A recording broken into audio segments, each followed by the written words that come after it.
नमस्कार मंडळी, आपल्या सगळ्यांचं स्वागत आहे. जागर मराठीचा या भाषेची, साहित्याची महती उद्धृत करणाऱ्या या कार्यक्रमामध्ये मी प्राजक्ता आजच्या 11व्या भागामध्ये आपलं सगळ्यांचं मनापासून स्वागत करते. मंडळी, या पंधरवड्याच्या निमित्ताने गेले 10 दिवस प्रत्यक्ष रवींद्र नाट्य मंदिरातून आणि डिजिटली सोशल मीडियावरून आपण सगळेजण साहित्यिक मेजवानीचा अनुभव घेतोय.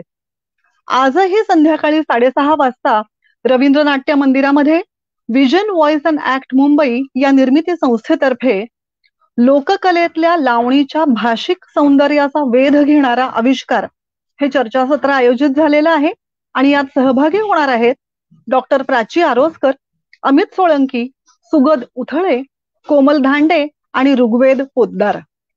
आज जसे आपण 4 वाजता व्हर्च्युअली एकमेकांना भेटू शकतोय, तसेच उद्या देखील एक कार्यक्रम आहे आणि माहिती व जनसंपर्क महासंचालनालय, मिती ग्रुप आणि राज्य मराठी विकास संस्था यांच्या फेसबुक पेजवर आणि युट्यूब चॅनलवरती ते दिसणार आहे. मंडळी, या कार्यक्रमामध्ये उद्याच्या आत्मचरित्र हा विषय आहे आणि मान्यवर लेखक उर्मिला पवार आणि ऐश्वर्या पाटकर त्यात उद्या सहभागी होणार आहेत. आणि आता वळूयात आजच्या कार्यक्रमाकडे. कविता त्यांची, कविता आमची. मायबोली मराठी भाषेला अनेक दिग्गज कवी, लेखक, सखोल साहित्याची परंपरा, साहित्यातल्या निरनिराळ्या प्रकारांची परंपरा आणि त्या अनुषंगाने भाषेवर, कवींवर भरपूर प्रेम करणारे श्रोते असे लाभलेले आहेत. त्याच ओढीपोटी आपण सगळेजण देखील इथे आज आहोत. अगदी संत वाङ्मयातल्या दोहे ओव्या असू देत किंवा गरजा जय जयकार क्रांतीचा किंवा वेडात मराठे वीर दौडले सात असं वीररसाचं एखादं गाणं असू देत, प्रेमगीत, विरहगीत, विडंबनात्मक काव्य, प्रहसन काहीही असू देत, त्यातून संपूर्ण नवरसांचं विविध रूपातलं दर्शन आपल्याला अनेक दिग्गज कवींनी घडवलेलं आहे. मनाच्या विविध कंगोऱ्यांना उलगडवून दाखवताना श्रेष्ठ कवी केशवसूत, बाभ, पाडगावकर, बहिणाबाई, शांताबाई, ग्रेस, बालकवी अशा अनेकांनी आपल्याला जगाचं, नात्याचं भान देत देत हृदयाला पिळवटवून टाकणं म्हणजे काय असतं, हरवून हरखून जाणं म्हणजे काय असतं हे शिकवलंय. अशाच ज्येष्ठांच्या काही निवडक कविता आज आपल्या समोर सादर होणार आहेत. भाषेचा व्यासंग जपणारे, इतरांना शहाणं करून सोडणारे नवे युग प्रवर्तक, परखड मतांसकट तरल भावनांचा देखील आदर करणारे 3 दिग्गज कवी आज आपल्या कार्यक्रमासाठी आपल्याला लाभलेले आहेत. माननीय प्रवीण दवणेजी, डॉक्टर अनुपमा उजगरे आणि डॉक्टर दिलीप पांढरपट्टे या सगळ्यांचं स्वागत आहे. अशा मराठीच्या सर्व साहित्य प्रकारामध्ये भ्रमंती करणाऱ्या 3 महान कवींना ऐकायला मिळणं ही श्रोत्यांच्या बरोबरच मला स्वतःला देखील मोठी पर्वणी आहे आणि त्याबद्दल मी आपल्या सगळ्यांचे आभार मानते. मंडळी, या कवींकडून त्यांना भावणाऱ्या आणि त्यांच्या आणि इतरांच्या देखील, त्यांच्या स्वतःच्या देखील कविता ऐकायला आपण सगळेजण उत्सुक आहोत. सर्वप्रथम मी आमंत्रित करते दवणे सरांना. सर नमस्कार. नमस्कार. सुस्पष्ट वाणी, त्यातून स्पष्ट आविर्भाव असलेले, अभ्यासपूर्ण मत असलेले लेख, कविता, देवी सरस्वतीचा आशीर्वाद, समाजातल्या सर्व स्तरांना विशेषतः पालक आणि विद्यार्थ्यांना भरभरून देणारे सर जेव्हा बोलतात तेव्हा सगळेच जण भारावून जातात. त्यांना ऐकताना, वाचताना डोळे पाणावतातच, पण मन आणि मेंदूची अवीट सांगड देखील घातली जाते. आपण सगळेजण त्यांना ओळखतोच, तरी देखील त्यांचा छोटासा परिचय करून देताना मला खूप आनंद होतोय. साहित्यिक, गीतकार, समाज प्रबोधक, समुपदेशक, गेली 30हून अधिक वर्ष प्राध्यापक आणि अत्यंत तरल असं व्यक्तिमत्व अशी प्रवीण दमणे सरांची ओळख आहे. कुणासाठी कुणीतरी, चैतन्य रंग याखेरीज 110 पुस्तकं, तसंच अनेक काव्यसंग्रह, मुलं वयात येतानाची काळजी कशी घ्यावी हे सांगणारी अनेक पुस्तकं, सिनेमांचे संवाद, 150 गीतं, असा खजिना सरांनी आपल्यासाठी उलगडून दिलेला आहे. सावर रे, दिलखुलास, आनंद यात्रा अशा कार्यक्रमातून भेटताना सर आवर्जून भाषेची प्रतिष्ठापना प्रत्येक घरात असायलाच हवी असं सांगतात, आणि त्याचबरोबर आनंदाचा आणि वेदनेचाही सोहळा जगण्यासाठी हृदयाची भाषा मायबोलीच असायला हवी असं देखील निक्षून सांगतात. बोरकर, कुसुमाग्रज यांच्या संस्कारात वाढलेल्या दमणे सरांकडून आज आपण नारायण सुर्वेंची एक महत्वाची कविता ऐकणार आहोत. आरती प्रभूंची गाडा ही एक कविता ऐकणार आहोत. त्याचबरोबर इंदिरा संतांची मृण्मयी ही गाजलेली कविता देखील आपल्याला ऐकायला मिळणार आहे. त्याचबरोबर सर, आम्हाला तुमच्याही कविता ऐकायच्या आहेत आणि तुमचं या श्रेष्ठ कवींशी नातं कसं जवळचं होतं हेही ऐकायला आम्हाला आवडणार आहे. सर प्लीज काय सांगाल? नमस्कार. भाषा संवर्धन पंधरवड्यात मी आपल्या सगळ्यांचं हार्दिक स्वागत करतो. विशेष म्हणजे कविता त्यांची आमची हे तर आहेच, पण खरं तर कविता सर्वांची आहे. आणि ज्याच्या आयुष्यामध्ये कवितेने पाऊल ठेवलं ना, त्याचं आयुष्य आतूनच झंकारून जातं, आतूनच ते बहरतं. मला आठवतं, या निमित्ताने मी सांगेन की कविश्रेष्ठ कुसुमाग्रजांशी अनेक वर्षांपूर्वी जो संवाद झाला, जेव्हा त्यांना ज्ञानपीठ मिळालं आणि त्यांचं अभिनंदन करायला, त्यांना नमस्कार करायला मी त्यांच्याकडे गेलो.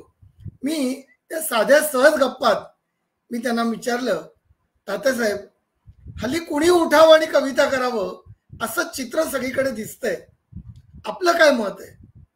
मित्रमैत्रिणींनो, रसिक हो, मोठे कवी हे सगळे आतून मोठ्या माणसाचं निराळं चिंतन कसं व्यक्त करतात याचा एक वेगळा प्रत्यय त्या दिवशी मला आला. कविश्रेष्ठ कुसुमाग्रज चटकन म्हणाले, काय हरकत आहे, सकाळी नांगर धरणारा शेतकरी संध्याकाळी जर कविता करत असेल तर तो नक्कीच उत्तम शेतकरी असेलच, पण त्याबरोबर तो एक चांगला माणूसही असेल. मला असं वाटतं की कवीपणाचं नातं हे समृद्ध माणूसपणाशी आहे, संवेदनशीलतेचं आहे. आणि आज मातृभाषेच्या सोबतीनं आपण सगळेजण संवेदनांची शेती करायला निघालेले आहोत. त्यामुळे गेले जवळजवळ 10-11 दिवस या ठिकाणी इतके वेगवेगळे पदर उलगडले जात आहेत की मी तर रसिक म्हणून थक्क होऊन गेलोय. कधी चरित्र, आत्मचरित्र, कधी प्रवास वर्णन, कधी लावण्य रंग, कधी वेगवेगळ्या प्रकारच्या अभिनयांतून साकार होणाऱ्या सादरीकरणांतून हा सगळा समृद्ध असा पंधरवडा होतोय. आज मी जे 3 कवी निवडले शब्द हा माझ्या दृष्टीने अगदीच अपुरा आणि चुकीचा आहे, पण एका अर्थाने वेळेच्या सोयीसाठी 3 कवींना मी जे वेचलंय त्याच्यामध्ये मी इंदिराबाई संत यांची मृण्मयी ही कविता सुरुवातीला सादर करायची मला. पण त्याआधी आज संवर्धन आहे भाषेचं ह्या निमित्ताने, म्हणून मला एक गंभीर गंमत आपल्याला सांगायची आहे. अनेक वर्षांपूर्वी त्यांना जेव्हा पत्र पाठवलं माझ्या बालपणी, आणि त्यांना मी विचारलं की इंदिराताई, तुमच्या एका कवितेत शब्द आहे आकाश आणि दुसरा एका कवितेत शब्द आहे आभाळ. आकाश आणि आभाळ एकच ना?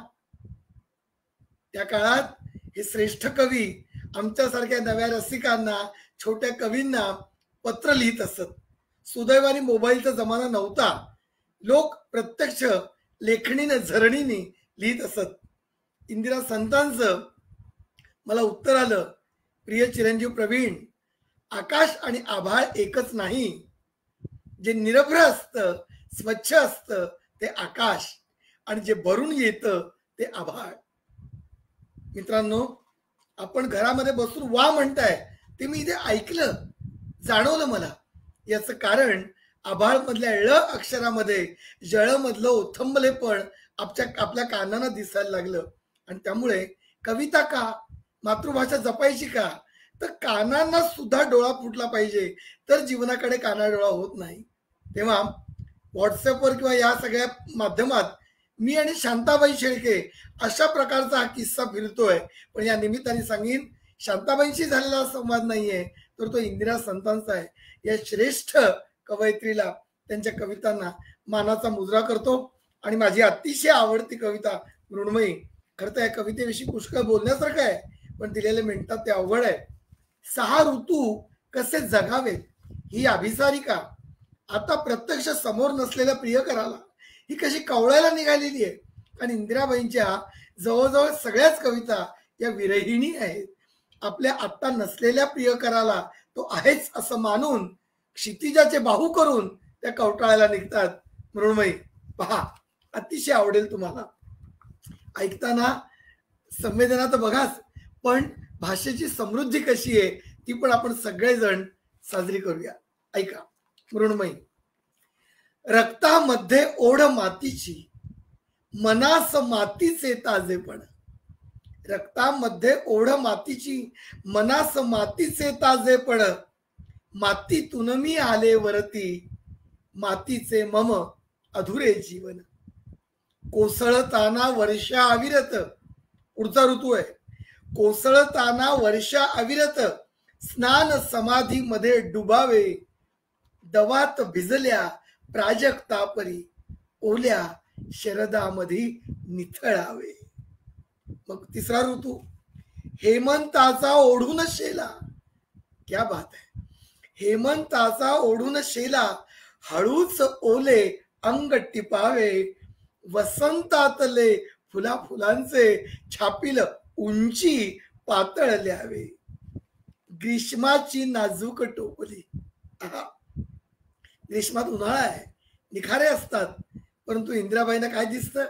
ग्रीष्माची नाजूक टोपली, उदवावा कचभार तिच्यावर. शब्दांकडे लक्ष वेधतो. उदवावा, त्या निखाऱ्यात ऊद टाकायचा धूप, आणि त्यातून ज्या सुगंधी लहरी येतील ते ओल्या कुंतलांतून जाऊ द्यायचे. आणि मग प्रियकर जेव्हा जवळ घेईल तेव्हा त्याला त्या केसाची धुंदी, तो गंध अनुभवता येईल. ग्रीष्माची नाजूक टोपली, उदवावा कचभार तिच्यावर. जर्द विजेचा मत्त केवडा,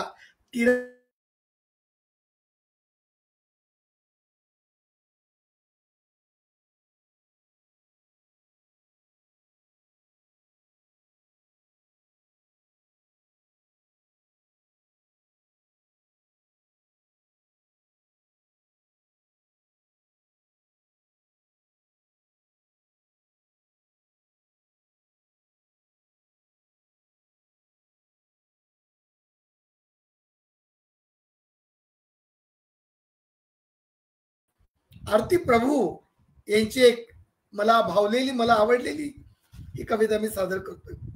आरती प्रभू म्हणजेच श्रेष्ठ कादंबरीकार, नाटककार चिंत्रम खानोलकर, त्यांच्याविषयी काय बोलणार मित्र हो. मी तर म्हणतोय हा वेदनेचा कवी आहे, हा दुःखाचा, नियतीचा आक्रोश ज्याच्यातून येतो अशा त्या आक्रोशाचा हा कवी आहे. आणि म्हणून मला वाटतं की ते जे मुख आक्रंद नेतं, की जो कवी लिहितो की येथे भोळ्या कळ्यांनाही येतो आसवांचा वास, अशा प्रकारे लिहिणाऱ्या या कवीची कविता. मित्र हो, सगळ्या कलावंतांना, सगळ्या सृजनशील अशा मनांना ही कविता काही सांगू पाहते. आपण जेव्हा ही रसरशीत पृथ्वी सोडून जाऊ आत्म्याच्या रूपात, तेव्हा जीवन कसं कृतार्थ झालं पाहिजे, तर आरती प्रभू काय म्हणतात ते पहा. तेव्हा मलाच माझा वाटेल फक्त हेवा, घरदार टाकून मी जाईन दूर गावा. पाण्यात ओंजळीच्या यावा चुकून मीन, पाण्यात ओंजळीच्या आला चुकून मीन, चमकून होत तसाच गाण्यात अर्थ जावा. तेव्हा मलाच माझा वाटेल फक्त हेवा. शिंपीत पावसाळी सर्वत्र या लकेरी, यावा अनाम पक्षी स्पर्शू मलाच यावा, तेव्हा मलाच माझा वाटेल फक्त हेवा. पुढे पहा. देता कुणी दुरून नक्षत्रसे इशारे, देता कुणी दुरून नक्षत्रसे इशारे, साराचा आसमंत घननीळ होत जावा. पेरून जात वाळा, पेरून जात वाळा, अंगावरी कुणी जो शेल्यापरी कुसुंबी वाऱ्यावरी वहावा. तारांवरी पडावा, केव्हा चुकून हात विस्तीर्ण पोकळीचा गंधार सापडावा, तेव्हा मलाच माझा वाटेल फक्त हेवा. घरदार टाकून मी जाईन दूर गावा, जाईन दूर गावा. मित्र, मगाशी प्राजक्ता गांगल यांनी ज्या कवितेचा उल्लेख केला, गाडा, ती कविता खरंच माझ्या आवडती कविता आहे. कुणासाठी, कशासाठी, कुठे आणि कुठवर, रेटा याचा ऐसा गाडा, इमानाने जन्मभर. पण मी असा विचार केला, गाडा कविता त्या मानाने सर्वत्र रसिकापर्यंत पोहोचले आणि त्यामुळे तो गाडा रेटता रेटता सुरा विस्तीर्ण पोकळीचा गंधार कसा सापडावा ही कविता सादर केली. तेव्हा या आमच्या पिढीच्या आधीचे जे ज्येष्ठ कवी आहेत त्यांच्या कवितेच्या मालिकेतली ही तिसरी आणि त्यांची माझ्या दृष्टीनं आज समारोपाची कविता मी सादर करतोय आणि ती कविश्रेष्ठ नारायण सुर्वे यांची आहे. काय सांगावं, आमचं भाग्य हे की नारायण सुर्वे यांचा सहवास आम्हाला लाभला, त्यांच्या बरोबर कविता वाचनाची संधी मिळाली. त्यांना समोर बघितलं तरी सुद्धा जीवनाचं रापले पण त्यांच्या चेहऱ्यावर दिसायचं, सोसले पण, सगळ्यांशी मृदू बोलणारे, एखादी साय चुलीवर खरपूस भाजली जावी त्याप्रमाणे त्यांच्या शब्दात वात्सल्याचा उमाळ असायचा. खरंच त्यांनी भाषेचं नवं विद्यापीठ, अनुभवाचं नवं दालन त्यांनी खुलं केलं. वेगळ्या व्यक्तिरेखांची एक वेगळी जत्राच त्यांनी सादर केली. स्वतंत्र तो विषय, पण आज विझता विझता स्वतःला ही त्यांची कविता मी सादर करतोय. ही सादर करण्याचं कारण असं, यामध्ये कलावंताची सात्विकता कशी आहे, काय नेमकं माणसाने कसं जगायचं असतं. अरे सहजगत्या श्रीमंत होणं, अगदी कुठल्या तरी नको त्या मार्गाने एखादं यश मिळवणं हे तर कुणालाही सहज शक्य होतं, परंतु ते टाळून जो सात्विकतेचं निरांजन घेऊन पुढे जातो त्याचाच अंतिम विजय असतो. आणि त्यामुळे आकाशामध्ये बसलेला तो अरूपातला निर्मिक जो आहे, तो जो न दिसणारा परीक्षक आहे, तो कुठेतरी काळाच्या कसोटीवरती कलाकृती निकषत असतो हे सांगणारी एक अप्रतिम कविता. ते म्हणतात, झूड बोलून आयुष्य कुणालाही सजवता येतं अशी आमंत्रणं आम्हालाही आली, नाहीतच असं नाही. असे किती हंगाम शीळ घालीत गेले घरावरून, वा, असे किती हंगाम शीळ घालीत गेले घरावरून, शब्दांनी डोळे उचलून पाहिलेच नाही असेही नाही. भोवती वातावरण कसं होतं, नकळत विशाल करण्याच्या ऐवजी संकुचित करणारं वातावरण होतं. मग नारायण सुर्वे म्हणतात, शास्त्राने दडवावा अर्थ आणि आम्ही फक्त टाळ कुटावे. कारण प्रस्थापित व्यवस्थेला फक्त अनुयायी हवे असतात, टाळकुटे. परंतु कलावंत तसा नसतो, खरा कवी तसा नसतो. सुर्वे म्हणतात, शास्त्राने दडवावा अर्थ, आम्ही फक्त टाळच कुटावे, आयुष्याचा अनुवादच करा. क्या बात आहे, आयुष्याचा अनुवादच करा सांगणारे खूप, नाही तसे नाही. पुढे म्हणतात, असे इमान विकत घेणारी दुकाने पाड्या पाड्यावर. अरे इमान विकत घेणं म्हणजेच आत्मा विकत घेणं.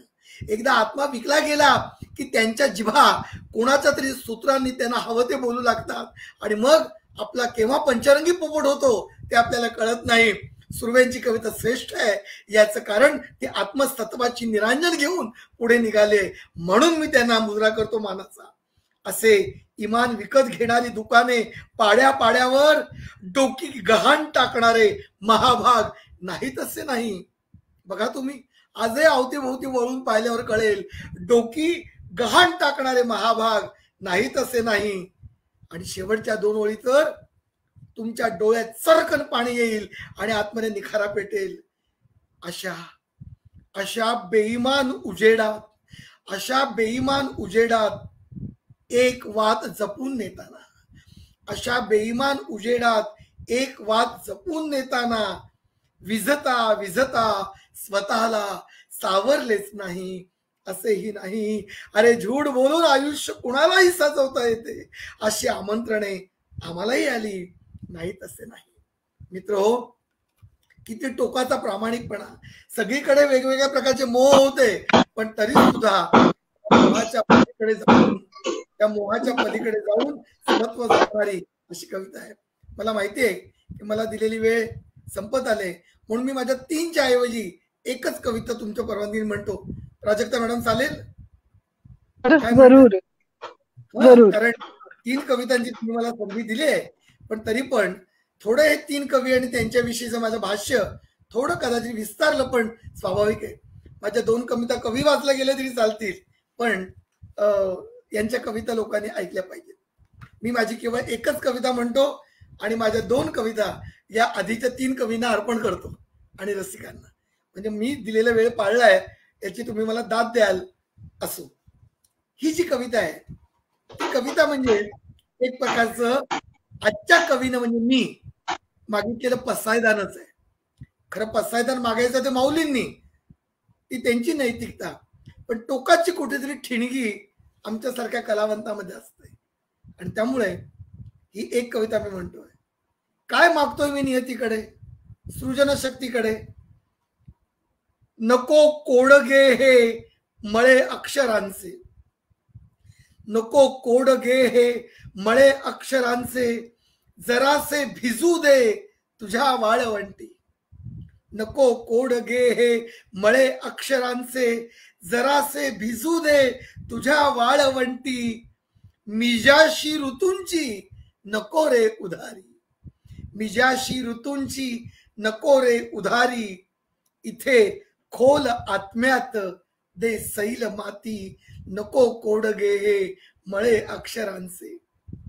कशाला रिकाम्या ढगांच्या पखाली, कशाला रिकाम्या ढगांच्या पखाली. मनी मनगटी मेघ मल्हार दे, नव्या अंकुराचा जिथे गर्भ वाढे, नव्या अंकुराचा जिथे गर्भ वाढे. असा खोल ओढाळ अंधार दे. कशाला घडे ते शिळ्या अमृताचे, कशाला घडे ते शिळ्या अमृताचे. विषाचे निळ्या उष्ण आभाळ दे, विषाचे निळ्या उष्ण आभाळ दे. जित्या सारखी मर्त्य छाया कशाला, जित्या सारखी मर्त्य छाया कशाला. मृत्यू तले घोर चैतन्य दे, नको कोडगे हे मळे अक्षरांचे. आणि शेवटचं कडवं. असू दे असा एकटाया पठारी, असू दे असा एकटाया पठारी. उषाशी असू दे ज्वालामुखी, असू दे असा एकटाया पठारी. उषाशी असू दे ज्वालामुखी. उडावी अशी राख आत्म्यावरीची, उडावी अशी राख आत्म्यावरीची. धडाडो तयांतून तृष्णामुखी, धडाडो तयातून तृष्णामुखी. नको कोडगे हे मळे अक्षरांचे, जरासे भिजू दे तुझ्या वाळवंटी. मिजाशी ऋतूंची नको रे उधारी. इथे खोल आत्म्यात दे सैल माती. धन्यवाद. एका उत्तम सृजनशील कार्यक्रमात मला माझ्या कविता आणि माझ्या आवडत्या कविता वाचण्याची संधी आपण दिली. त्या तिन्ही संस्थांचे आणि प्राजक्ताताई आपले पण सगळ्यांचे आभार. धन्यवाद सर. हा आनंद सोहळा आम्हाला दिल्याबद्दल आपले देखील खूप मनापासून आभार. आपल्याकडे वेळेची जर का जास्ती मुबलक असती तर आपण नक्कीच जास्ती कविता तुमच्या ऐकू शकलो असतो, पण पुन्हा जेव्हा प्रत्यक्षात भेट होईल त्यावेळेला जरूर आम्हाला हा आनंद आपण देऊ शकाल. नक्की, दरवाजा उघडा आहे. थँक्यू. मंडळी, मराठी भाषा विभाग, राज्य मराठी विकास संस्था आणि मिती क्रिएशन्स आयोजित मराठी भाषा संवर्धन पंधरवडा या डिजिटल कार्यक्रमात आपण जागर मराठीचा हा अद्वितीय डिजिटल सोहळा अनुभवतोय. आज कविता त्यांची कविता आमची या कार्यक्रमाचा आपण त्यामध्ये आनंद घेतोय आणि असेच विविध कार्यक्रम आपण रोज त्यामध्ये पाहतोय. आता पुढच्या कवयित्री आपल्या समोर येणार आहेत डॉक्टर अनुपमा उजगरे. प्रत्यक्षात आणि आता लॉकडाऊनच्या दरम्यान देखील डिजिटली अनेक कार्यक्रम अनुपमाताईंनी सादर केलेले आहेत. अनेक पुस्तकं, काव्य, विद्यार्थ्यांसाठी लिखाण करणाऱ्या अनुपमाताईंची नावा टिळकांच्या विषयावरती PhD झालेली आहे.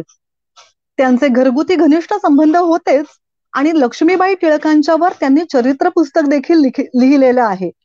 त्यांचं संपादनही त्यांनी केलंय आणि त्याच्या आवृत्त्याही निघतायत. विशेष म्हणजे या पुस्तकाच्या इतर भारतीय भाषांतरासाठी त्यांची कन्या आणि नात त्यांना मदत करते. या महिन्यात त्यांची आणखीन 2 पुस्तकं देखील प्रकाशित होणार आहेत. मर्ढेकरांपासून आजपर्यंत हा विशेष गाजलेला त्यांचा कार्यक्रम. निरंजन सरांबरोबर हा कार्यक्रम सादर होताना अनेक उत्तम प्रतिक्रिया त्यांना येत असत आणि त्यामध्ये एक बोलकी प्रतिक्रिया अशी होती की पु ल आणि सुनीताबाईंनंतरचा इतका चांगला कार्यक्रम आम्हाला आता ऐकायला मिळाला.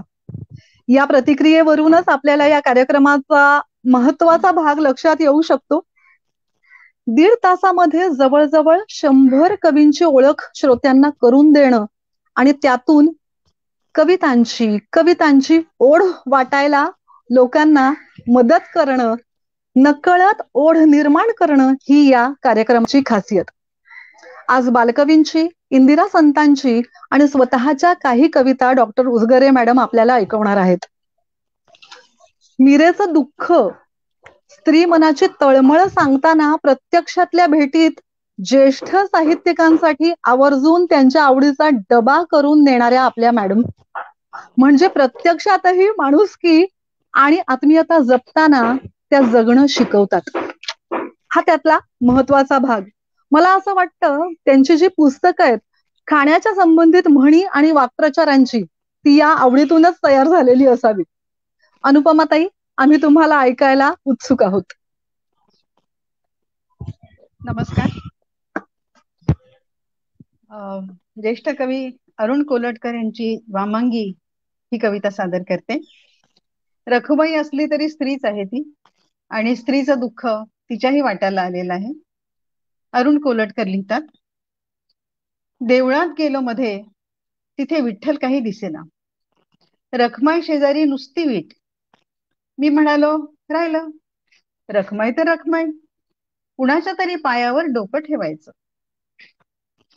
पायावर ठेवलेलं डोकं काढून घेतलं आपल्यालाच पुढे मागे लागेल म्हणून. पायावर ठेवलेलं डोकं काढून घेतलं आपल्यालाच पुढे मागे लागेल म्हणून आणि जाता जाता सहज रखमाईला म्हणालो, विठू कुठे गेला? दिसत नाही. रखमाई म्हणाली, कुठे गेला म्हणजे? उभा नाही का माझ्या उजव्या अंगाला? मी परत पाहिलं खात्री करून घ्यायला आणि म्हणालो, तिथे कुणीही नाही. रखमाई म्हणाली, नाकासमोर बघण्यात जन्म गेला.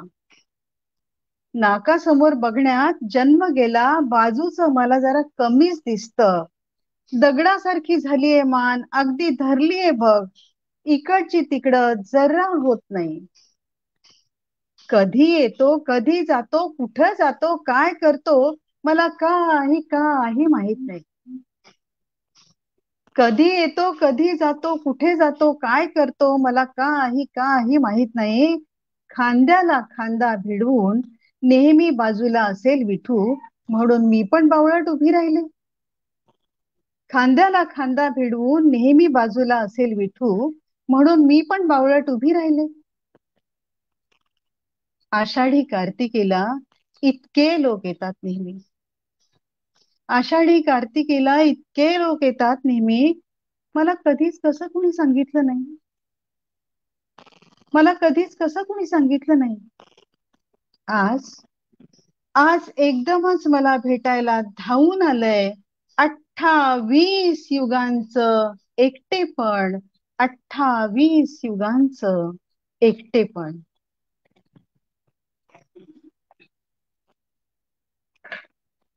अरुण कोलटकरांच्या ह्या कवितेनंतर सदानंद रेगे यांची कविता सादर करते. ही कविता म्हणजे संवादच आहेत. कविवर्य नारायण वामन टिळक, साहित्य लक्ष्मी लक्ष्मीबाई टिळक आणि निसर्ग कवी बालकवी, ह्या तिघांच्या विषयीची, तिघांच्या संवादाची ही अतिशय सुंदर कविता आहे. फारशी वाचली जात नाही. कवी आहेत सदानंद रेगे आणि शीर्षक आहे ठोंबरे. ठोंबरे एकूण भोळसटच होता. स्वभावाने राणीच्या रुपयासारखा लख्ख, खणखणीत, देव्हाऱ्यातला देवच जसा शामळूशेठ शाळीग्राम. पहावं तेव्हा त्याला भूत डसलेलं असायचं. पहावं तेव्हा त्याला भूत डसलेलं असायचं.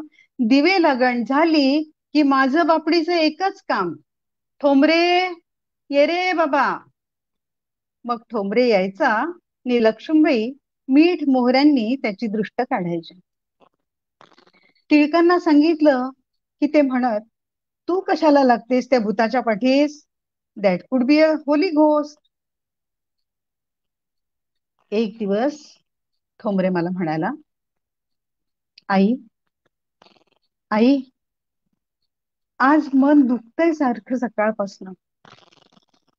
मला वाटलं नेहमीचाच वात्रटपणा चाललाय त्याचा. मी पोळी लाटून तव्यावर घातली.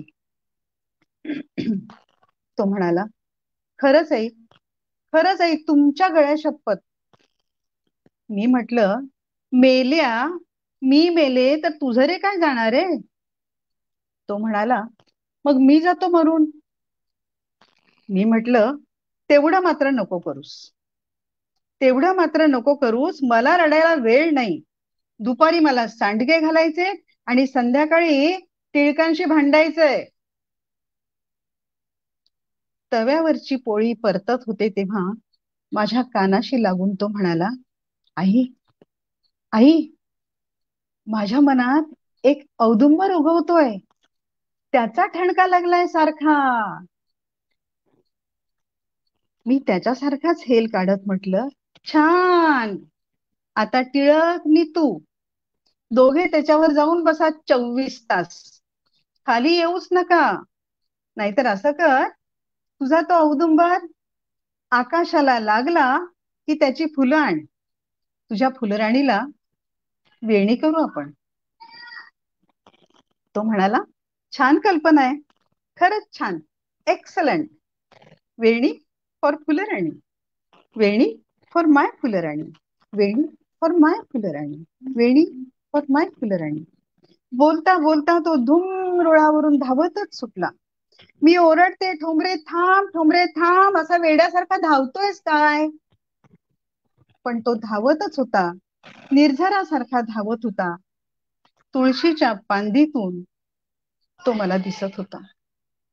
तुळशीच्या पांदीतून तो मला दिसत होता.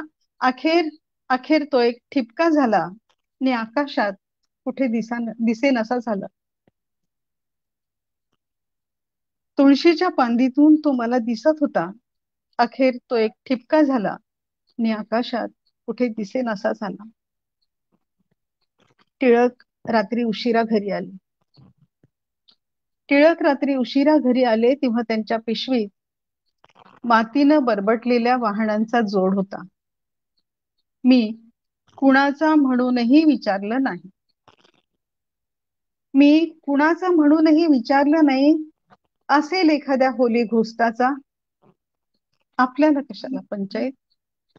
असेल एखाद्या होली घोस्ताचा, आपल्याला कशाला पंचायत.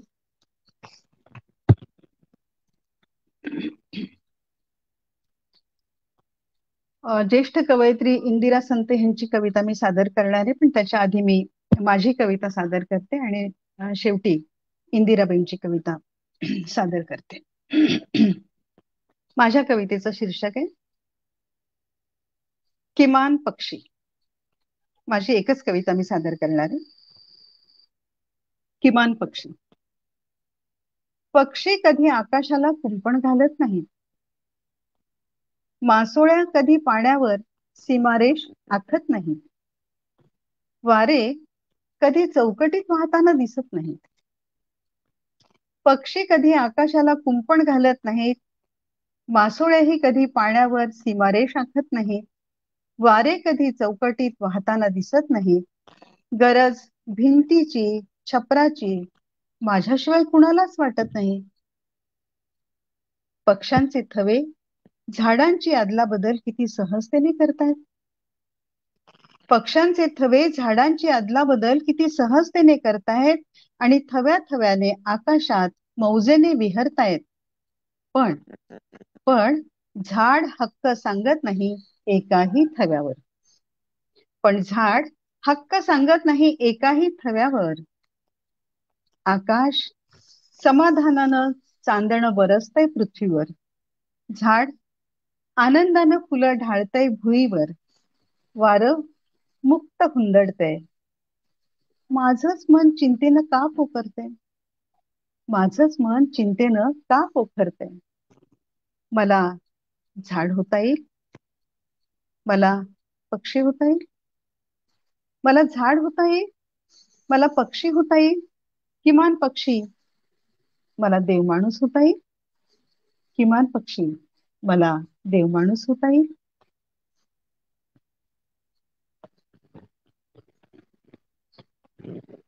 वेळेअभावी मी माझी एकच कविता सादर केलेली आहे आणि आता ज्येष्ठ कवयित्री इंदिरा संत यांची एक मला आवडणारी आणि मीच चाल लावलेली ही कविता सादर करते. इंदिरा संतांच्या कवितेमध्ये, त्यांच्या शब्दामध्ये अतिशय अर्थता आहे. त्यांची भोवरा ही कविता आहे. नेहमीच माझ्या काळजाला हात घालते ती असं मला वाटतं. सादर करते. कशी हाक घालू तरी कुठे आहेस कळेना. पडसाद उठे लाख तुझी साद उमटेना. कशी हाक घालू तरी कशी तुला शोधू तरी कुठे आहेस दिसेना. कशी तुला शोधू तरी कुठे आहेस दिसेना. डोळ्यातील काळी झेप तुझ्यापर्यंत पोचेना. कशी हाक घालू तरी कुठे आहेस कळेना. पडसाद उठे लाख तुझी साद उमटेना. कशी हाक घालू. कसे तुला मी आठवू. कसे तुला मी आठवू. आठवाया नाही बळ. कसे तुला मी आठवू. आठवाया नाही बळ. मीच बुडाले माझ्यात भोवऱ्याची ओढ खोल. मीच बुडाले माझ्यात भोवऱ्याची ओढ खोल. कशी हाक घालू तरी कुठे आहेस कळेना. पडसाद उठे लाख तुझी साद उमटेना. कशी हाक घालू. कशी हाक घालू. धन्यवाद. वा वा वा अनुपमाताई, तुमच्या गोड आवाजात इंदिरा संतांना ऐकणं हा एक विशेष अनुभव आहे. तुमच्या कविता ऐकण्याच्या आनंदामध्ये त्यात मोलाची भर पडली. तुमच्या आवाजाला ऐकायला आम्हाला मिळालं, त्यामुळे खूप खूप धन्यवाद आपले.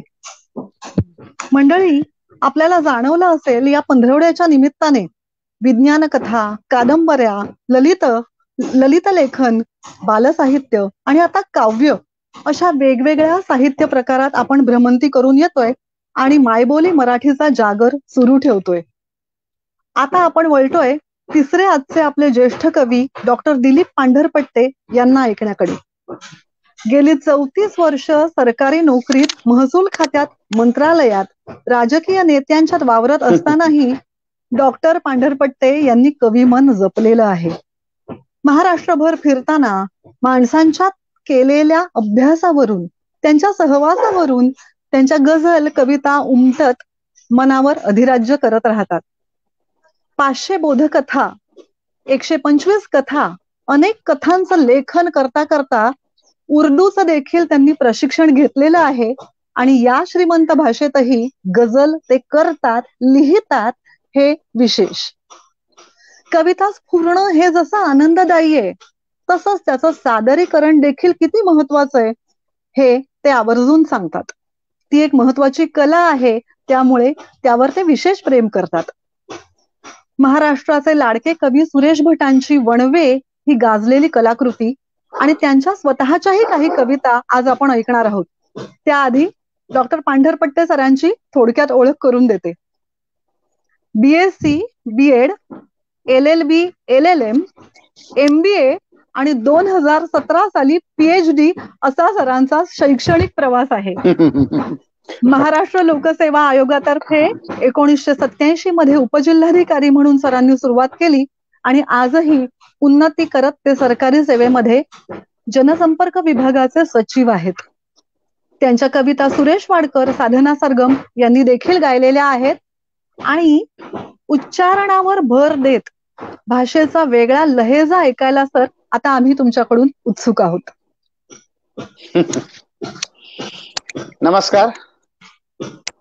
प्राजक्ता, मला फक्त एक सांगा, तर 4:47 झालेले आहेत, तर आपण कार्यक्रम कधी संपवायचा आहे?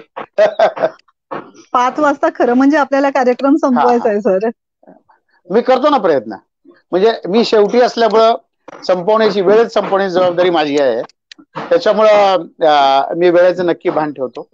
आणि आपण आधी सांगितलं की सुरेश भट, आपल्या सगळ्यांना माहिती आहे, भटांच्या बद्दल फार काही सांगायची आवश्यकता नाही, परंतु मराठीमध्ये गझल लिहिण्याचं ज्याला आपण म्हणतो युग, ते त्यांनी निर्माण केलं, सुरू केलं. आणि मराठीत पूर्वी गझल लिहित होते, माधव जुलियन लिहित होते, काही कवींनी लिहिले आहेत, परंतु मराठी गझलला नावारूपाला आणलं ते भटांनी, हे आपल्या सगळ्यांना माहिती आहे. आणि माझ्या सुदैवाने माझा आणि भटांचा फार स्नेह होता. म्हणजे आमच्या दोघांच्या वयामध्ये तर खूप अंतर होतं, परंतु तरी ते माझे फार चांगले मित्र होते. मी नागपूरला गेलो त्यांच्याकडे जात असे, ते मुंबईला आले माझ्याकडे यायचे, इतकी आमची मैत्री होती. आणि फक्त एकच किस्सा सांगून मी पुढे सरकतो की सुरेश भट पुण्यातल्या एका मासिकामध्ये एक सदर चालवत होते गझलच, आणि त्याच्यामध्ये नवीन गझलकारांच्या गझला ते निवडायचे आणि छापायचे. तर त्याच्यामध्ये मी एकदा गझल पाठवली, मला जी गझल वाटली ती गझल पाठवली. तेव्हा आम्हाला गझल वगैरे फारसं काही माहित नव्हतं, कशी लिहायची गझल म्हणजे नेमकं काय असतं. मला जी गझल वाटली ती मी पाठवली. याच्यावर भटांचं असं मला उत्तर आलं. बघा, फार महत्वाचं की भट हे किती मोठे, फक्त मोठे कवी नव्हते, तर गझल बद्दल त्यांना किती आत्मीयता होती. आणि सगळं लिहिलं, या मुलांनी लिहिलं पाहिजे, नवीन मुलांनी, तरुण मुलांनी, की कळकळ किती होती बघा. ती माझी गझल वाचल्यावर त्यांचं मला पत्र आलं. खरं म्हणजे पत्र पाठवायची काही गरज नव्हती, पण त्यांनी पत्र लिहिलं मला, आणि त्यात असं लिहिलं की तुझी गझल मी वाचली, परंतु तंत्रदृष्ट्या ती गझल नसल्यामुळे मी काही ती निवडू शकत नाही आणि तिचा समावेश काही माझ्या सदरामध्ये होणार नाही. तथापि तुझी गझल वाचल्यावर मला असं वाटतं की तू एक फार चांगला कवी आहेस, आणि जर तुला काही चांगलं प्रशिक्षण मिळालं, माहिती मिळाली, तर तू फार चांगला गझलकार होऊ शकतो. तरी तू मला पुण्यातल्या अमुक अमुक पत्त्यावर ये आणि भेट. त्यांनी पुण्यातला पत्ता दिला आणि या पत्त्यावर भेट. शेवटी लिहिलं होतं की तू मला जरूर भेट, तुझा चाहता सुरेश भट. ही फार मोठी गोष्ट. मला असं वाटतं की आता हे सांगताना सुद्धा माझ्या अंगावरती काटा येतो आहे की बाकी पुरस्कार वगैरे मला गौण वाटतात, परंतु असं म्हणणं भटानी एका मुलाला की ज्याची आपली ओळखही नाही, ज्याची मोडकी तोडकी गझल आपण ऐकलेली आहे, पण त्याला त्यातलं कवित्व आवडलं म्हणून ते म्हणाले की तुझा चाहता. आणि मग या सगळ्या आमच्या मैफली सुरू झाल्या. आपल्याकडे वेळ कमी आहे, तेव्हा भटांची एक चांगली गझल जी आहे, जी फारशी कोणी ऐकलेली नसेल, अशी एक गझल मी सादर करतो. आणि काफला नावाचा एक प्रातिनिधिक गझल संग्रह आहे, त्याच्यामध्ये भटांनी स्वतःची एकच गझल दिलेली आहे, ते संपादक असून सुद्धा. इतरांच्या 2-2, 3-3 गझल आहेत, आणि ती एकच गझल भटांनी दिली, याचा अर्थ भटांना ती आवडत होती स्वतःला. तर भट साहेबांची जी गझल आहे ती बघा कशी, त्याच्यामध्ये जो यमक आणि अंत्ययमक हे फार वेगळं आहे बघा. म्हणजे हे शक्यतो मराठीमध्ये आढळत नाही, आणि म्हणून मुद्दाम मी ही गझल आपल्याला ऐकवतोय की पडतात रोज कानी बकवे तऱ्हे तऱ्हेचे. शब्द पहा, पडतात रोज रोज कानी बकवे तऱ्हे तऱ्हेचे, निघतात बादशाही फतवे तऱ्हे तऱ्हेचे. आणि समजूत मी मनाची घालू कशी कळेना, समजूत मी मनाची घालू कशी कळेना, रुसवे तऱ्हे तऱ्हेचे फुगवे तऱ्हे तऱ्हेचे. झाली कशी बिचारी बदनाम चंद्रभागा, झाली कशी बिचारी बदनाम चंद्रभागा, जमतात वाळवंटी बडवे तऱ्हे तऱ्हेचे. आणि माझा प्रवास गेला संपूर्ण ज्या ठिकाणी, माझा प्रवास गेला संपूर्ण ज्या ठिकाणी, मज भेटले तिथेही चकवे तऱ्हे तऱ्हेचे. आणि हा फार वेगळा शेर आहे की एकाच चेहऱ्याला मी आठवू कशाला, एकाच चेहऱ्याला मी आठवू कशाला, जखमी करून गेले बिचवे तऱ्हे तऱ्हेचे. आणि शेवटचा शेर आहे बघा, फार चांगला शेर आहे की दुनियेत वाटले मी आकाश पावसाळी. काय वाटलं मी? की दुनियेत वाटले मी आकाश पावसाळी, हृदयात कोंडले मी वणवे तऱ्हे तऱ्हेचे, पडतात रोज कानी बकवे तऱ्हे तऱ्हेचे, निघतात बादशाही फतवे तऱ्हे तऱ्हेचे. तर ही सुरेश भटांची वेगळी गझल होती, जी फारशी कोणी ऐकलेली नसेल मला वाटतंय, किंवा फारशी कोणाला ठाऊकही नसेल. यानंतर मी माझ्या ज्या गझल आहेत वेळेचं भान ठेवून काही शेर मी ऐकवेन. आपल्याला संपूर्ण गझल ऐकवायची म्हटलं तर वेळ जातो, त्याच्यामुळं मला आवडणारे लोकांना आवडणारे असे काही गझल आहेत, अशा काही गझल आहेत, त्यातले काही शेर ऐकवतो आपल्याला. एक गझल अशी आहे की उडवाच मान माझी माझा नकार नाही, उडवाच मान माझी माझा नकार नाही, इतकीच शर्त आहे मी वाकणार नाही, इतकीच शर्त आहे मी वाकणार नाही, मी एवढ्याच साठी स्थायिक कुठे न झालो. काय कारण आहे? मी एवढ्याच साठी स्थायिक कुठे न झालो, भिंती छतात माझे घर मावणार नाही, भिंती छतात माझे घर मावणार नाही. आणि शेर बघा की संपोत सर्व इच्छा कसली उरोन आशा. ही प्रार्थना वेगळ्या प्रकारची. काय प्रार्थना आहे माझी? की संपोत सर्व इच्छा कसली उरोन आशा, याहून अन्य काही मी मागणार नाही, याहून अन्य काही मी मागणार नाही. आणि हा शेर बघा की त्रेता युगात माझे पूर्वज महान होते. आपली नेहमीची सवय सांगण्याची, त्रेता युगात माझे पूर्वज महान होते, असल्या फुशारकीवर माझी मदार नाही, असल्या फुशारकीवर माझी मदार नाही. आणि धोका मला जरीही, शेर बघा, धोका मला जरीही रस्त्यात दुश्मनांचा, धोका मला जरीही रस्त्यात दुश्मनांचा, मागे फिरावयाचा माझा विचार नाही, मागे फिरावयाचा माझा विचार नाही. आणि यात बरेच शेर पण एक ऐकवतो, चांगला वेगळा शेर की सोलून काढले बघ मी कातडे मनाचे, सोलून काढले बघ मी कातडे मनाचे, आता तुझ्या स्मृतीचा व्रण राहणार नाही, आता तुझ्या स्मृतीचा व्रण राहणार नाही. उडवाच मान माझी, माझा नकार नाही. इतकीच शर्त आहे, मी वाकणार नाही. यानंतर दुसरी एक गजल आहे, तिचे काही शेर मी ऐकवतो वेळेअभावी. ही गजल खूप लोकांनी ऐकली असेल, तरी सुद्धा लोकांना ऐकायला आवडते म्हणून मी ऐकवतो आणि इथे थांबतो. या गझलचे काही शेर ऐकवतो मी. यात दोन मतलेत. म्हणजे बघा की मी शस्त्र ठेवले अन तितक्यात वार झाला. मी शस्त्र ठेवले अन तितक्यात वार झाला. हा जीवना तुझा रे खुनशी प्रहार झाला. आणि आणखी एक म्हटलं आहे की चौकात भर दुपारी. इथं मला एक सांगितलं पाहिजे की गझलचा प्रत्येक शेर हा वेगळ्या विषयावर असतो. ही गझलची गंमत आहे, ही गझलची खासियत आहे. त्यामुळे इतर कवितांसारखं नाही. इतर कवितामध्ये स्टार्ट टू फिनिश ती एकाच विषयावर असेल. पाऊस तर पाऊस, प्रेम तर प्रेम. गझलमध्ये असं नाही. समजा 5 शेर असतील, ते 5 विषयांवर वेगवेगळे असू शकतात. ही गझलची गंमत आहे. आणि म्हणून मी जे आता गझल ऐकवतोय ती साधारण त्या प्रकारची आहे की बघा प्रत्येक शेरामध्ये विषय बदलतो. चौकात भर दुपारी भलता प्रकार झाला.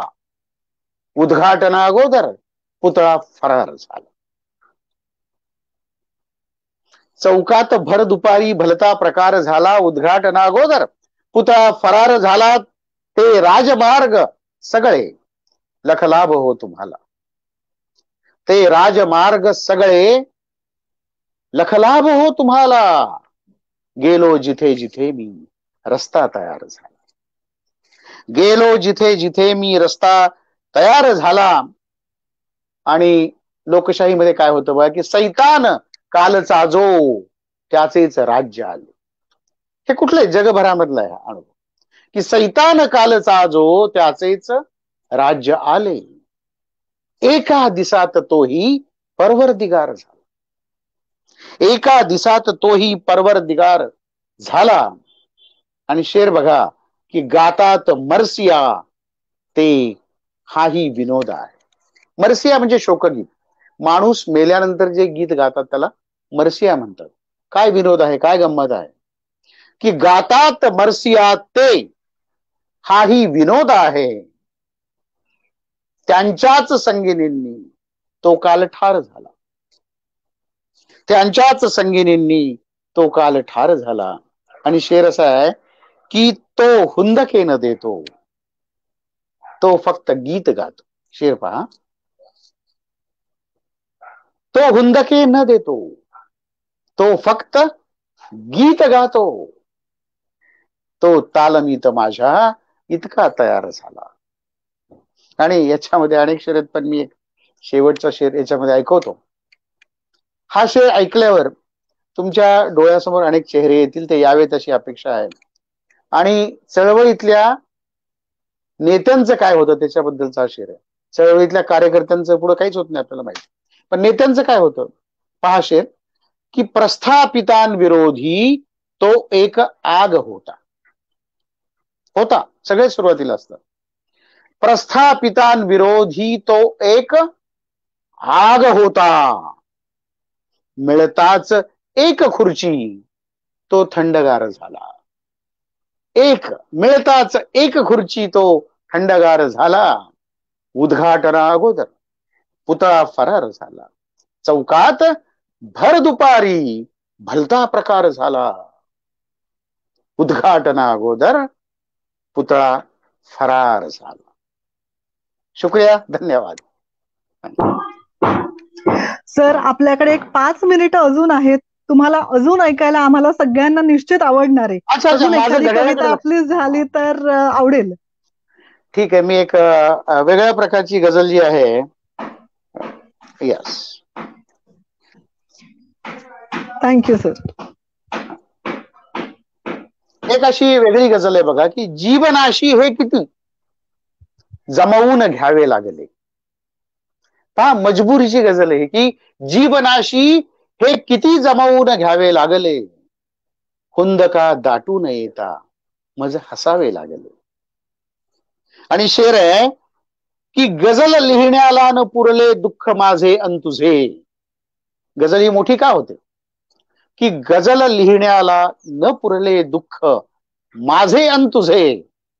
दुःख दुनियेचे मला अपुले करावे लागले. शेर आहे की ना इलाजानेच तू म्हटलेस नाते संपवू. पहा फार वेगळा शेर आहे की ना इलाजानेच तू म्हटलेस नाते संपवू. ना इलाजाने मलाही हो म्हणावे लागले. आणि हे मला नडले असे माझे कलंदर वागणे. हे मला नडले असे माझे कलंदर वागणे. उमलण्याच्या ऐन वेळी मज मिटावे लागले. आणि शेर बघा की जिंदगीच्या मैफलीचे हे असे झाले कसे. काय झालं. जिंदगीच्या मैफलीचे हे असे झाले कसे. काय मी गाणार होतो काय गावे लागले. आणि शेर बघा की ऐन मोक्याच्या क्षणी आले तुला ना बोलता. हा क्षण कसा आहे. ऐन मोक्याच्या क्षणी आले तुला ना बोलता. मग मलाही शब्द माझे आवरावे लागले. आणि यातला एक शेवटचा शेर ऐकवतो की दूर जाताना तुझा. हा परत एक असा हळवा क्षण आहे बघा. दूर जाताना तुझा आवाज झाला कापरा. दूर जाताना तुझा आवाज झाला कापरा. अन मलाही आसवांना थोपवावे लागले. अन मलाही आसवांना थोपवावे लागले. जीवनाशी हे किती जमवून घ्यावे लागले. हुंदका दाटून येता मज हसावे लागले. हुंदका दाटून येता मज हसावे लागले. धन्यवाद. वा सर, खूप छान अनुभव आम्हाला मिळाला. तुम्ही म्हणालेलाच होतात की गझलेच्या प्रत्येक कडव्यामध्ये वेगवेगळ्या भावना आपल्याला घेता येऊ शकतात आणि त्याचा आस्वाद आम्हाला तुमच्यामुळे नक्की मिळू शकला. खूप खूप आभार आपले. सर, आपल्या सकटच आजचे आपले बाकी दोन्ही मान्यवर, मला त्यांना इथे आमंत्रित करावंसं वाटतंय. डॉक्टर उजगरे मॅडम आणि दवणे सर.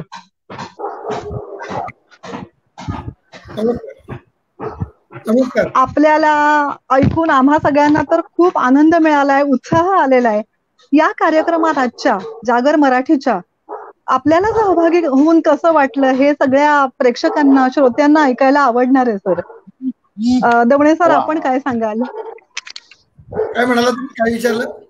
आजच्या कार्यक्रमाचा अनुभव कसा वाटला सर. आजचा अनुभव मला एक वेगळ्या प्रकारचा असा वाटला, कारण अनुपमाताई काय किंवा दिलीपजी काय हे खरं इतके जवळचे स्नेही आहेत. आणि आम्ही असे म्हणजे दिलीपजी तर आम्ही अनेक वर्षात भेटलो नाही. अनुपमाताई सुद्धा 12 महिन्याने आम्ही भेटतोय. परंतु एकंदर जो सगळा बंद काळ होता त्या काळातून एकदम एक नवा झरोका मिळालाय स्नेहाचा. असा एक वेगळा प्रत्यय आला आणि अतिशय नेमकं नेटकं आणि योगायोग असेल किंवा काही माहिती नाही, सगळेजण असे वेगवेगळ्या प्रकृतीचे कोणाला काही सांगू पाहणार आहे असे एकत्र आल्यामुळे मी एक रसिक म्हणून सुद्धा खूप मनापासून आस्वाद घेतला. फक्त काय होतं, आम्हाला जी सवय आहे ना की तुम्ही व्यासपीठावर टाळ्या किंवा वा ऐकण्याची किंवा डोळे घेण्याची, तो अनुभव आम्ही कल्पनेने घेतला आणि आनंद घेतला. धन्यवाद सर. या माध्यमामुळे थोडा तो फरक नक्की पडतो आणि वेळेची अडचण आपल्याकडे नसती तर आपल्या सगळ्यांनाच पुन्हा पुन्हा ऐकणं आम्हाला नक्की आवडलं असतं. पण आपण आलात त्याबद्दल सगळ्यांना निश्चितपणे खूप जास्ती आनंद आहे. अनुपमाताई, तुम्ही काय. करायला हरकत नाही अजून 15 दिवस. वा वा, आनंदाने जरूर. अनुपमाताई, तुम्ही काय सांगाल, कसा अनुभव वाटला आजचा तुम्हाला. खूप छान वाटलं. प्रवीण दवणे यांना तर नेहमीच आम्ही ऐकतो, आम्ही ठाण्यातच राहतो, नेहमी होतो. पण दिलीपजींच्या गझला, त्यांचे शेर आता ऐकायला मिळाले, खूप छान वाटलं. आणि त्यांची भेट मागच्या वर्षी झाली होती. दरवर्षी वर्षातून एकदाच भेट होते लांब असल्यामुळे. आपण छान कविता ऐकायला मिळाल्या आणि मुख्य म्हणजे ज्येष्ठ कवींच्या कविता ऐकायला मिळाल्या, भटांची गझल ऐकायला मिळाली, सुर्वेंची कविता ऐकायला मिळाली आणि ह्या वेगळ्या कविता ऐकायला मिळाल्या. छान वाटलं आणि हा चांगला वेगळाच कार्यक्रम आयोजित केला, त्याच्यामुळे संस्थेला धन्यवाद दिले पाहिजेत. आणि संस्थेतर्फे देखील धन्यवाद मॅडम. सगळ्यांनाच आनंद होतो आहेच आणि या डिजिटल माध्यमातून आपण एकमेकांना भेटू शकतोय, आम्हाला तुम्हाला ऐकण्याची पर्वणी मिळतेय आणि वेगवेगळे काव्य प्रकार आम्हाला त्यामुळे अनुभवता आले, याबद्दल आनंद वाटतोच. दिलीप सर, तुम्ही काय सांगाल? खरं म्हणजे आज दवणे सर असतील किंवा अनुपमाजी असतील, यांच्या तोंडून श्रेष्ठ कवींची आणि त्यांच्या स्वतःच्या कविता ऐकणं ही खरोखर एक पर्वणी होती. आणि तुम्ही म्हणता ते बरोबर आहे की आम्ही मुशाऱ्यात गझल ऐकवणारे कवी आहोत, तर आम्हाला सवय अशी आहे की शेर संपला की कुणीतरी वा म्हणतो. लक्षात घ्या, ते या माध्यमात नाही, परंतु मी मनाची समजूत करून घेतली की माझा शेर संपल्यावर बरेच लोक वा म्हणतायत, बरं का. आणि ते नक्की म्हटले असतील याची मला खात्री आहे. परंतु ठीक आहे, तर प्रत्येक माध्यमाची एक मर्यादा असते, त्याप्रमाणे आज खूप छान वाटलं आणि अनेक लोकांपर्यंत पोहोचता आलं एकाच वेळेस. हेही फार महत्वाचं आहे की मुशायऱ्यामध्ये ठराविक समोरचे लोक असतात, इथे अनेक लोक ज्यांची इच्छा आहे ते सगळे आपल्याला याच्यामध्ये ऐकू शकले, ही फार मोठी गोष्ट आहे. तेव्हा मला खरोखर आपल्याला धन्यवाद द्यायचे आहेत की अतिशय चांगला कार्यक्रम दवणे सर, अनुपमाजी आणि आपण स्वतः प्राजक्ताजी, अतिशय चांगला कार्य आणि आटोपशीर झाला. मला एक आनंद असा आहे की मी शेवटी होतो आणि मी वेळेत संपवू शकलो, हे फार महत्वाचं आहे. कारण एकदा कवीच्या हातात माईक आला की सगळ्यांना माहितीये की ते फार अवघड होऊन जातं, ते वेळेत संपेल की नाही अशी नेहमी भीती वाटत राहते. पण मला असं वाटतं की मी ती मर्यादा सांभाळली आणि उलट तुम्ही मला आणखी एक गझल ऐकवायला सांगितलीत, म्हणजे याचा अर्थ मी नक्की ते वेळेत संपवलं. हो, त्यामुळं काय ते समजूतदार कवी निवडले होते. अगदी बरोबर, अगदी बरोबर, अगदी खरं. सगळ्या रसिकांना देखील आपल्याला सर्व रसिकांना मी मनपूर्वक धन्यवाद देतो. प्राजक्ता, एकच मी मुद्दा सांगेन, या सगळ्या संस्थांचे मी आभार का मानतो माहितीये का, की कविता त्यांची आणि आमची याच्यामध्ये जोडणं जे आहे ना दोन पिढ्यांना, पुष्कळ आमच्या किंवा आम्ही वाचतोच, परंतु आज जे ऐकणारे नवे श्रोते आहेत किंवा कवी नसलेले पण कवी होणारे रसिक आहेत, त्यांना म्हणजे सदानंद रेगेंची कविता जेव्हा अनुपमध्ये ऐकवत होते आणि संपूर्ण साखळी आतली जी आहे तो औदुंबर उगवणारा टचकन पाणी आलं, संस्कार वेगळे. तुमच्या सगळ्याचे शेर आहेत ना महत्वाने भागलेले होते, आजच्या वर्तमानाचे संदर्भ होते, आणि तरीही सुरेश भटांच्या आठवणी तुम्ही सांगितल्या, गझलीचे दिवस आठवले, आठवतंय का त्या सगळ्या सत्रामध्ये आपण एकत्र असतो, बरं वाटतं. अगदी आवर्जून मला सांगावंसं वाटतं, प्रत्यक्षात व्यासपीठावरनं आपण जेव्हा सादर करत असता त्यावेळी सगळ्यांच्या भावना, त्यांच्या प्रतिक्रियांच्यातनं आपल्या समोर नेहमी पोचत असतात. पण मला खात्री आहे की आपापल्या घरी बसून, वेगवेगळ्या ठिकाणी बसून, प्रवास करताना देखील ऐकताना, बघताना लोकांनी आपल्याला भरभरून नक्की प्रतिसाद दिला असणार आहे आणि वाहवा भरपूर नक्की म्हटलेली असणार आहे. आपल्या सगळ्या मान्यवरांचे आपण आभार मानतोय आणि आज इथे ते आल्याबद्दल, आपल्याला आनंद दिल्याबद्दल त्यांना शुभेच्छा देखील देतोय. धन्यवाद सर, धन्यवाद मॅडम. धन्यवाद. मंडळी, निराळ्या काव्य प्रकारांची ओळख आज आपल्याला या कार्यक्रमातनं परत एकदा मिळाली. या निमित्ताने भाषेची गोडी जपणं, वाढवणं आणि नव्या पिढीपर्यंत ती पोचवणं, खुलवत नेणं, हा वसा आपण सगळेच जण आपल्या मान्यवरांच्या सकटच घेऊ शकतो. त्यासाठी मान्यवरांचे आणि आयोजकांचे मनापासून आभार आणि आपल्या सगळ्यांना खूप खूप शुभेच्छा. सर आणि मॅडम, आजच्या कार्यक्रमात आपण सहभागी झालात, आम्हाला आनंद दिलात. असेच कार्यक्रम आपले पुढे होत राहणार आहेत आणि प्रत्यक्षात देखील लवकरात लवकर आपली भेट व्हावी अशी आपल्या सगळ्यांचीच इच्छा आहे. मंडळी, मराठी भाषा विभाग, राज्य मराठी विकास संस्था आणि मिती क्रिएशन्स आयोजित मराठी भाषा संवर्धन पंधरवडा आपण साजरा करतोय. या अद्वितीय अशा डिजिटल मराठी कार्यक्रमामध्ये जागर मराठीचा यातला हा आजचा 11वा दिवस. माध्यम प्रायोजक महाराष्ट्र टाइम्स आणि झी 24 तास या सगळ्यांचे देखील आपण आभार मानतो आहोत. आणि या डिजिटल सोहळ्यामध्ये कविता त्यांची, कविता आमची या कार्यक्रमाचा आपण आस्वाद घेतला, त्याबद्दल सगळ्यांचे आभार आहेत. आता पुन्हा एकदा आज संध्याकाळी रवींद्र नाट्य मंदिरात जो कार्यक्रम होणार आहे त्याची माहिती देते. संध्याकाळी 6:30 वाजता प्रत्यक्षातला कार्यक्रम रवींद्र नाट्य मंदिरात होणार आहे. Vision voice and act Mumbai या निर्मिती संस्थेतर्फे लोककलेतल्या लावणीच्या भाषिक सौंदर्याचा वेध घेणारा आविष्कार याच्यावर चर्चासत्र होणार आहे आणि सहभागी होणार आहेत डॉक्टर प्राची आरोसकर, अमित सोळंकी, सुगत उथळे, कोमल धांडे आणि ऋग्वेद पोतदार. मंडळी, आज जसे आपण एकमेकांना डिजिटली व्हर्च्युअली भेटलो तसेच उद्या देखील भेटणार आहोतच.